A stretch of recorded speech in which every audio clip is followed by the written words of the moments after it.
Pagi itu, langit Inggris tampak dingin dan pucat. Di dalam Tower of London, seorang perempuan sedang bersiap untuk mati.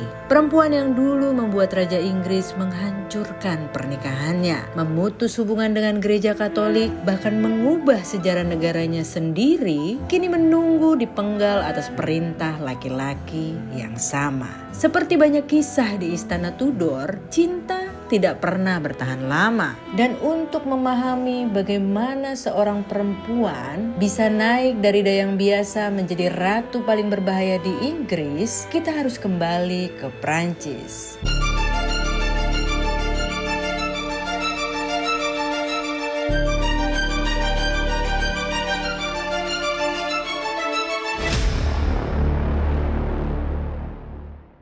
Di sebuah istana asing di Prancis, ada seorang gadis Inggris yang berdiri diam memperhatikan para bangsawan menari. Dia bukan putri kerajaan, bukan perempuan paling cantik di ruangan itu. Bahkan wajahnya dianggap terlalu tajam untuk standar kecantikan zaman itu.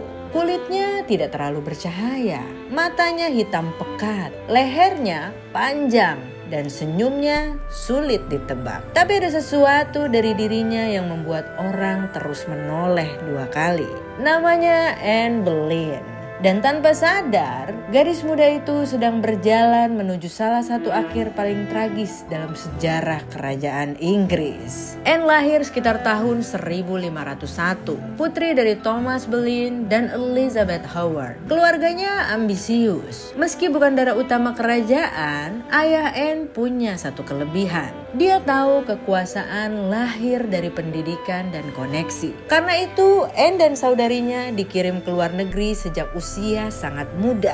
Pertama ke Istana Margaret of Austria di Belanda, lalu ke Prancis. Dan di sanalah Anne berubah. Prancis saat itu bukan sekedar negara, tapi pusat budaya paling glamor di Eropa. Di sana Anne belajar bahasa Prancis hingga fasih, belajar musik, puisi, filsafat, politik, tarian istana, cara berbicara tanpa terdengar bodoh, cara menatap tanpa terlihat murahan. Dia belajar bagaimana membuat kehadirannya menjadi pusat perhatian. Dan Anne sangat berbeda dari perempuan Inggris lainnya. Dia tidak lembut dalam arti tradisional. Dia bukan tipe perempuan yang hanya tersenyum malu sambil menunduk. Anne adalah sosok gadis yang cepat dan cerdas, sinis saat diperlukan, humornya tajam, dan dia punya sesuatu yang sangat berbahaya di dunia istana, pesona intelektual. Konon Anne bisa membuat laki-laki merasa ditantang sekaligus diinginkan dalam waktu bersamaan. Itulah mengapa banyak orang tidak benar-benar tahu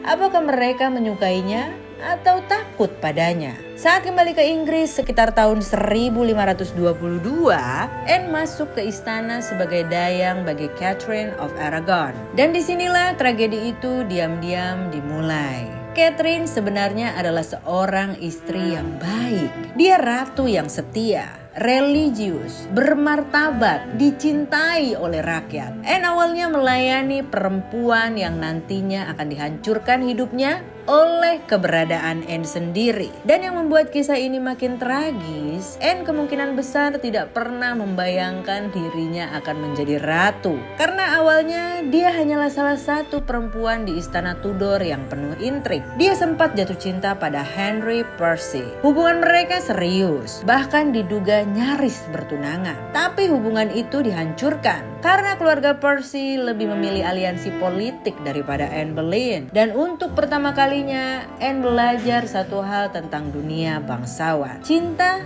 hampir selalu kalah dari kekuasaan. Lalu datanglah laki-laki paling berbahaya di Inggris, Henry ke-8. Awalnya Henry tertarik pada saudari Anne, Mary Boleyn. Mary pernah menjadi selirnya, tapi saat Henry melihat Anne, semuanya berubah. Anne berbeda dari perempuan lain. Dia tidak langsung menyerah pada rayuan raja. Dia tidak berlutut demi perhatian Henry. Dia tidak mau menjadi simpanan. Dan justru karena itulah Henry menjadi tergila-gila padanya. Anne memainkan permainan paling berbahaya di Eropa, membuat seorang raja merasa tidak berkuasa. Henry mengirim surat cinta padanya hampir setiap hari. Surat-surat itu masih ada sampai sekarang. Dalam salah satu suratnya, Henry bahkan menulis bahwa hatinya terluka oleh panah cinta. Bayangkan, seorang raja besar memohon perhatian seorang perempuan bangsawan biasa. Anne tahu kekuatannya, dan untuk pertama kalinya dalam hidup Henry,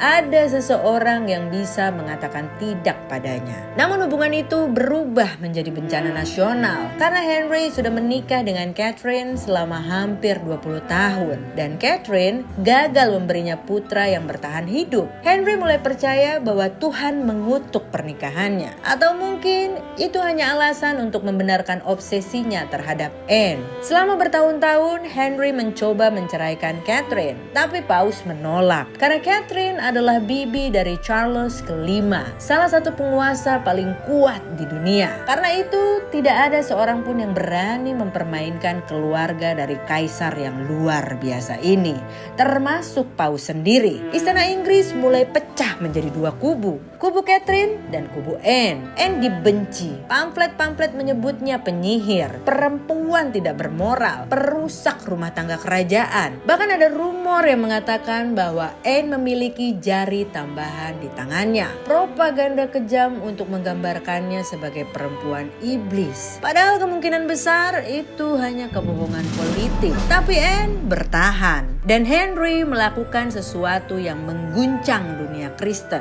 Dia memutus hubungan dengan gereja Katolik Roma. Demi siapa?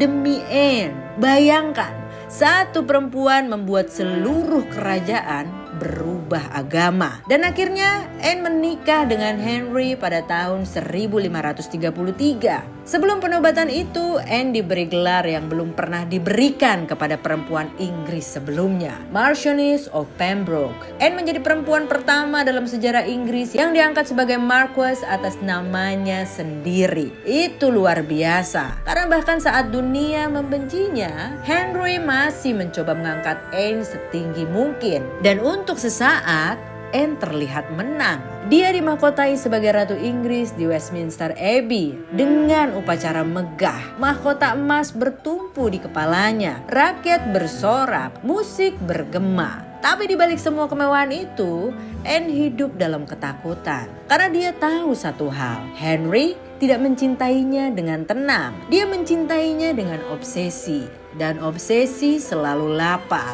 Kemudian Anne hamil. Seluruh kerajaan menunggu pewaris laki-laki. Namun bayi itu lahir perempuan. Namanya Elizabeth. Bayi yang nantinya akan menjadi salah satu penguasa terbesar sepanjang sejarah Inggris. Tapi saat itu, kelahiran Elizabeth adalah awal kehancuran Anne. Henry kecewa. Anne mencoba lagi, lalu lagi, dan lagi. Keguguran demi keguguran datang menghancurkan tubuh dan pikirannya. Salah satu kegugurannya diduga bayi laki-laki. Dan setelah kehilangan itu, Henry mulai menjauh. Anne berubah lebih tajam, lebih emosional, lebih paranoid karena dia tahu persis apa yang terjadi pada perempuan yang gagal memberi Henry seorang putra. Dia sendiri pernah melihat Catherine dihancurkan perlahan. Dia berpikir kini giliran dirinya. Dan yang paling tragis, Anne sadar sejarah sedang berulang. Henry mulai tertarik pada perempuan lain. Perempuan yang merupakan dayang dari Anne sendiri. Perempuan yang jauh berbeda dari Anne. Tenang, lembut,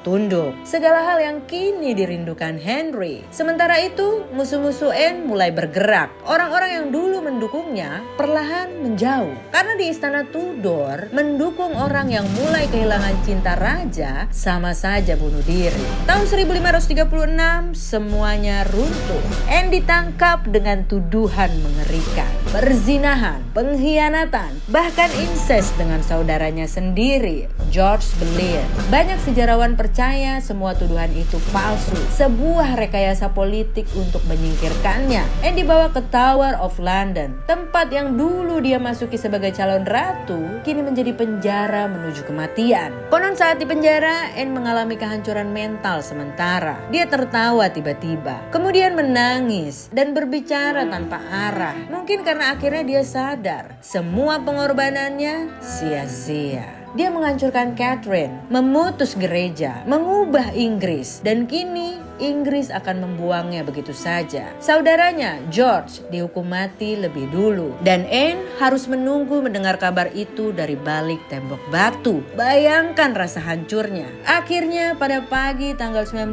Mei 1536, Anne berjalan menuju tempat eksekusi. Dia mengenakan gaun gelap, lehernya terbuka. Leher yang dulu dipuji seluruh istana karena keindahannya, kini disiapkan untuk dipenggal. Anne dieksekusi bukan dengan kapak Inggris, melainkan sebuah pedang tajam yang mahal untuk meminimalisir rasa sakit dari kematiannya. Henry bahkan memesan algojo khusus dari Prancis untuknya. Tragis sekali. Bahkan di penghujung kematiannya, masih ada sisa-sisa cinta yang aneh dan dingin dari Henry. Sebelum eksekusi itu dilakukan, Anne berbicara dengan tenang. Dia tidak menyalahkan raja, tidak berteriak, tidak memohon. Dalam detik-detik terakhir hidupnya, dia tetap mempertahankan harkat dan martabatnya. Lalu dalam hitungan detik, pedang itu beraksi dan kepala Anne Boleyn terpisah dari tubuhnya. Usianya mungkin baru sekitar 35